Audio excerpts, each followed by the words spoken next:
we're not live. Oh, there we are. We are live. Hey, everybody, it's JJ Conway, and I'm going to let you know up front if you're listening to me as part of the podcast.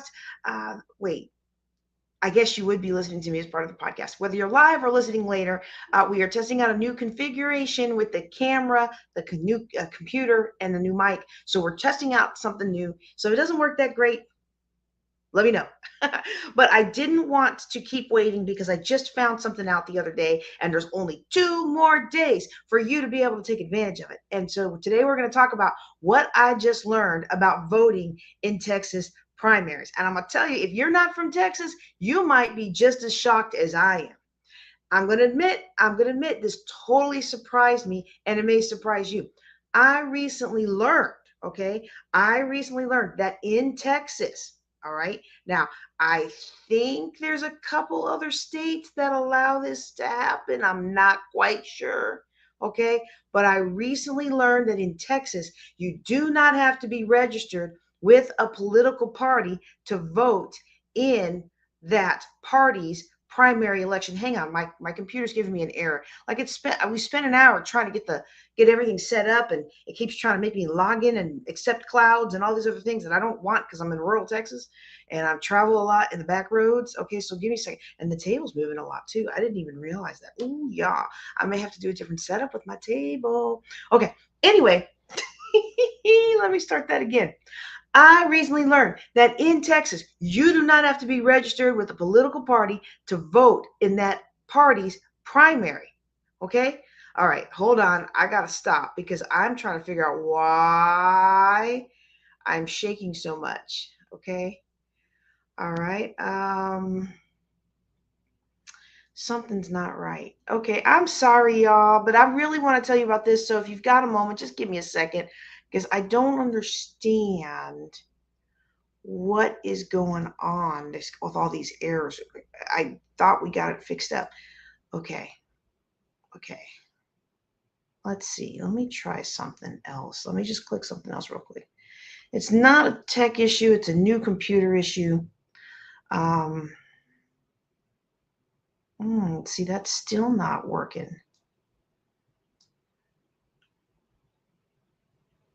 Uh-huh. Okay, well, I guess we're just going to have to go with the errors. Hopefully, you aren't seeing the errors. Hopefully, it's just me seeing the errors. I mean, that's okay, right? It's okay. Okay, but it's blocking my screen. So we're already testing out something new, and now I can't really tell if y'all see me looking at you or do I look like I'm looking off camera because I'm trying to avoid the box. Hmm. Okay, there's got to be something I'm missing here. All right, we're going to try one more thing because I really need to get going. All right.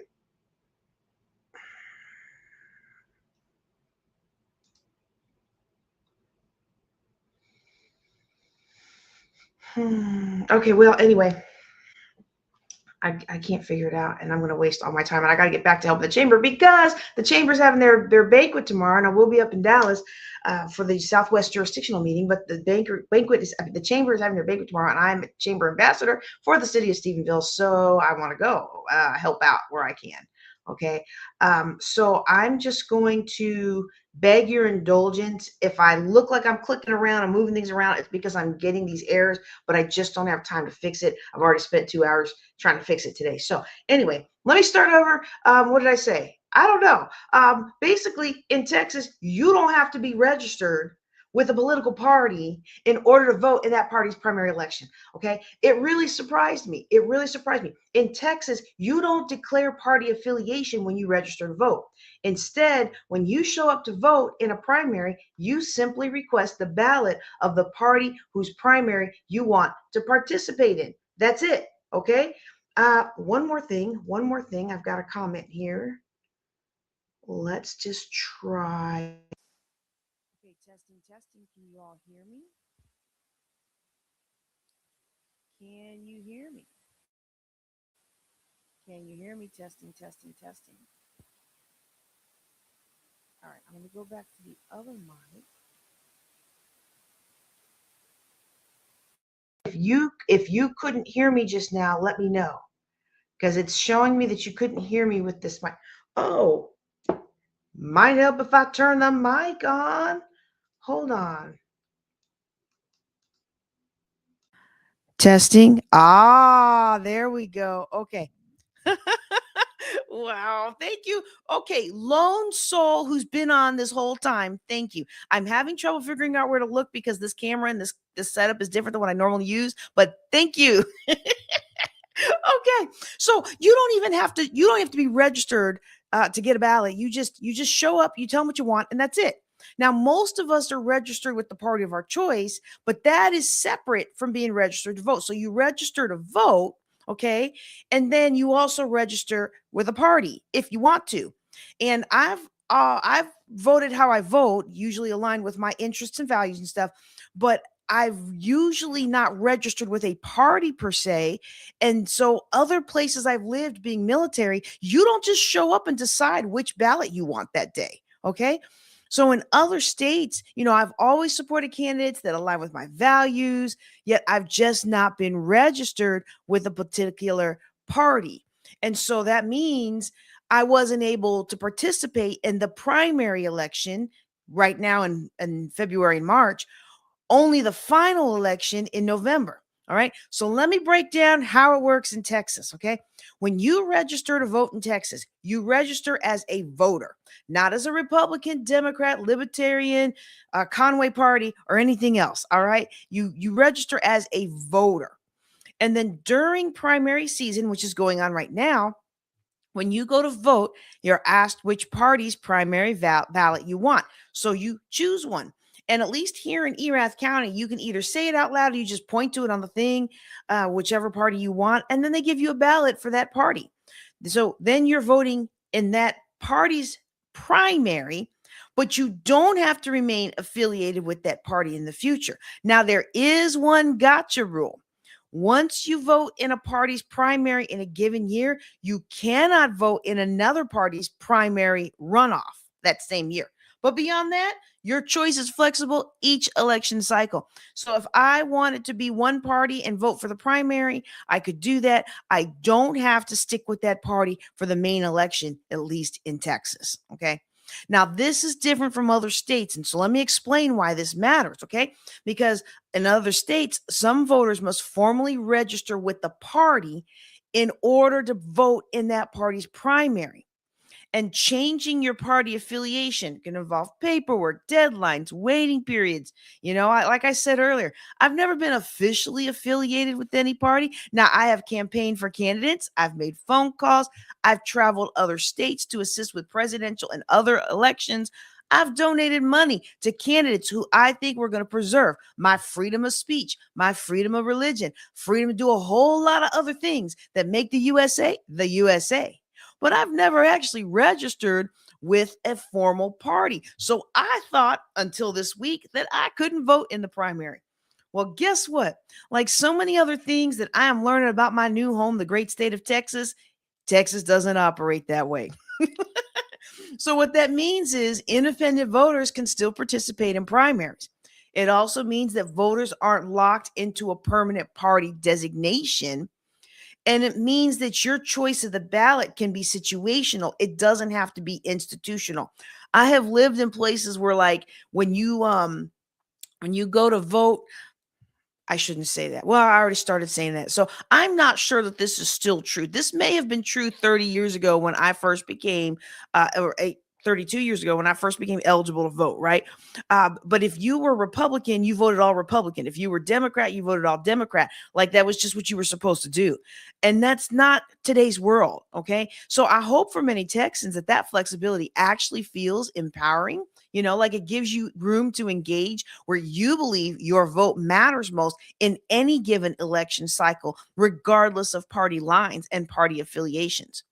Now, what I appreciated about learning this is I talk a lot about civic responsibility, financial responsibility, and personal responsibility, and they all stem from the same place. Understanding how systems actually work and then working the systems to preserve your rights, freedoms, and future generations. This was one of those moments for me. See, I had assumed because of other places I lived. I know you shouldn't assume. Everybody knows what happens when you assume, right? But I had assumed the party affiliation was required just the way it had been in other places I've lived. Now, when I learned that Texas handled it differently, it changed how I think about voter participation. And of course, I immediately went to make this video for you. You don't have to sit out because you don't belong to a particular party. You don't have to permanently identify one way or another just to have a voice in candidate selection. You simply show up and choose. Now, some of you may be asking, what's a primary? Why does this matter? Okay. In my excitement, I may have forgotten to explain this. Okay. What a primary election is primary elections determine which candidates will appear on the general election ballot in November. So, for example, Texans are voting for one Senate seat in November. We've got 3 Republicans, the incumbent John Cornyn. We've got Representative Wesley Hunt and Attorney General Ken Paxton. Okay. We've got 2 Democrats. We've got our U.S. Representative Jasmine Crockett and Tallarico. What is he? State Representative James Tallarico. Okay. So you technically got 5 people going for one slot. Okay. But that's not how the party system works.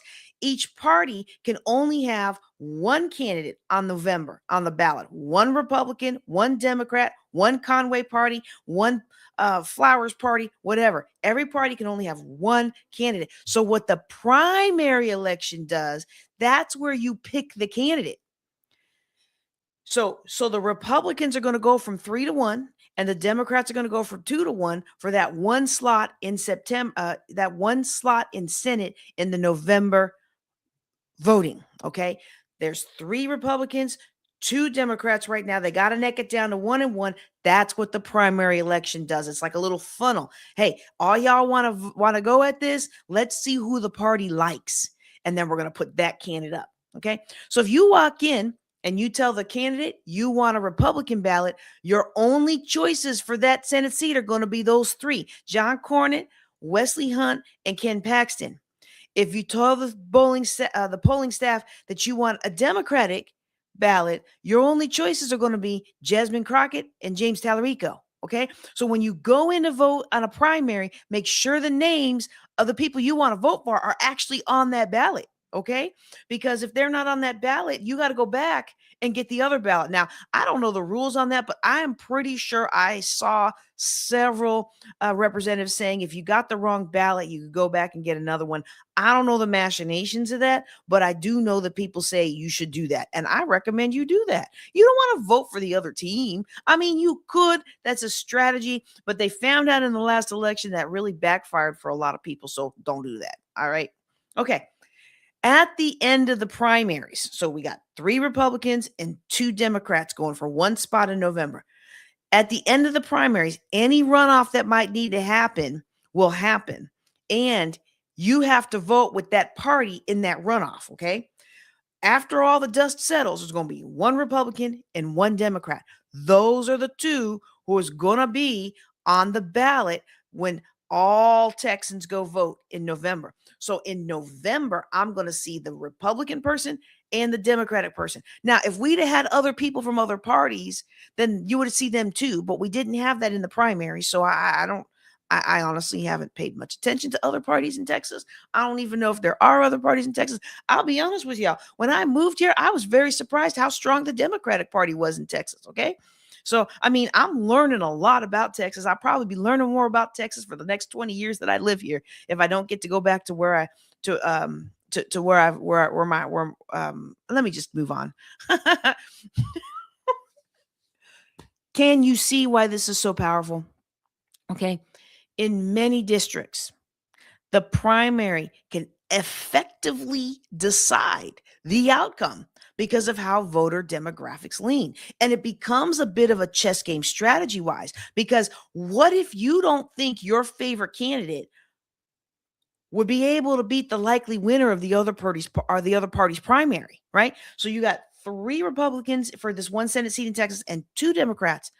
And what if your favorite person on this party, you want to vote for them, but you don't think they're going to beat the person that the other party is going to vote for, and vice versa. You might have somebody that you really like and really agree with, but you're worried they can't stand against the incumbent, John Cornyn. So you might want to vote for somebody else in the primary to make sure your party wins. And are you going to vote on principle, or are you going to make sure that your vote helps your party have a stronger candidate in November? Now, look, I'm not going to name names, but we can all safely assume that with 53% of the vote last time, the person I'm about to talk about is not John Cornyn, okay? It's one of the other two Democrats or one of the other two Republicans that are going against John Cornyn, all right? I have heard repeated conversations about people who really want to vote for ABC candidate in the primaries, but they're afraid that person won't win in November. So they're actually voting for someone else to win their party's primary. They don't like that person's policies so much, but they want their party to be the winner.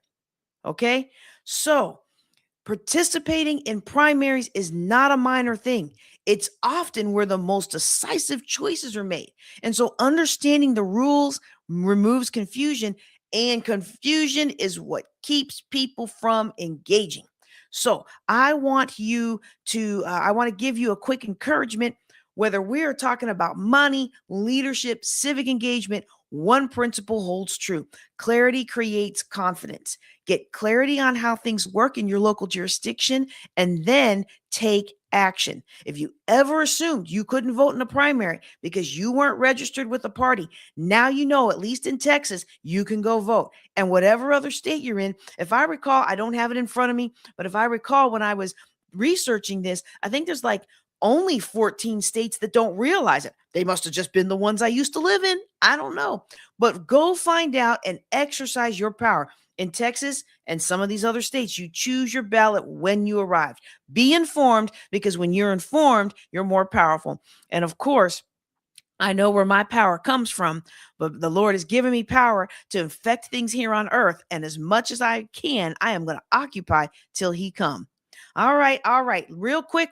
Let me let you know if you are listening to me live. If you're listening to me live in Texas, the primaries are 3 March. That's next week, okay? Yes, that's next week. Early voting is going on right now until tomorrow, Friday the 27th. So get out and vote. All right. I'm JJ Conway. Thank you all so much for watching. Take care. Be blessed.